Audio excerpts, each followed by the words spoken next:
ইদানিং গ্যাসের এত সমস্যা, কিন্তু তারপরও কিছু তো করার নেই, রান্না করে তো খেতে হবে। তো আজকে আমি আমার ফ্ল্যাটে আমার ছেলেকে নিয়ে ডাল বসালাম আমাদের মা ছেলের জন্য।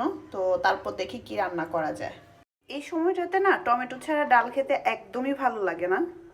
টমেটো সিজন যখন চলে যাবে তখন না আমরা টমেটো কিনে ফ্রোজেন করে রাখি, যাতে আনসিজনেও টমেটোটা ডালে খেতে পারি, কারণ ডালের মধ্যে টমেটো ছাড়া একদমই ভালো লাগে না। আমার ডাল রান্না কমপ্লিট হয়ে গেছে। আমি এখন পাতিলের সাইডটা একটু পরিষ্কার করে নিচ্ছি। এটা না গ্রামে দেখেছি, আর আমার না পাতিলের সাইডটা একটু ইয়া হয়ে থাকলে ভালো লাগে না দেখতে, তাই আমি এটা একটু পরিষ্কার করে নিলাম। এখানে একটু মুরগির মাংস রান্না করে নিচ্ছি, ফ্রিজে ছিল। তো এখন মুরগির মাংসটা রান্না করে নিব। বাজার করতে হবে টুকিটাকি অনেক কিছু। এই মুরগির মাংসটা আমি আগে রেখেছিলাম, তো এখন ফ্রিজে গিয়ে দেখলাম যে ভালোই হলো। এখন আমাদের মা ছেলের হয়ে যাবে আজকের জন্য, একদম সলিড পিসগুলোই আছে। তো এখন এটা রান্না করে নিব নতুন আলু দিয়ে। এটা কিছু হইলো, ওখানে আমি আমার ছেলেকে দেখতে গেছি আর এর মধ্যে এসে দেখি একদম পেঁয়াজের কালা ভুনা হয়ে গেছে। এখন এটা ফেলে দেওয়া ছাড়া কোনো উপায় নেই।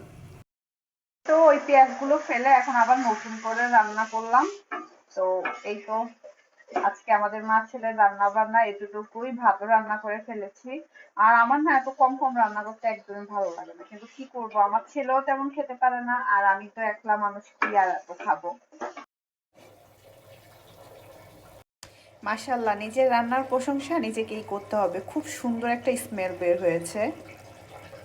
তারপর ফাইনালি আমার রান্না বান্না শেষ। এখানে মাছ ভাজি করেছি মা ছেলের জন্য, আর এখানে একটুখানি মুরগির মাংস, যেটা দেখিয়েছিলাম আপনাদেরকে। তো এই তো আজকের খাওয়া দাওয়া এগুলোই।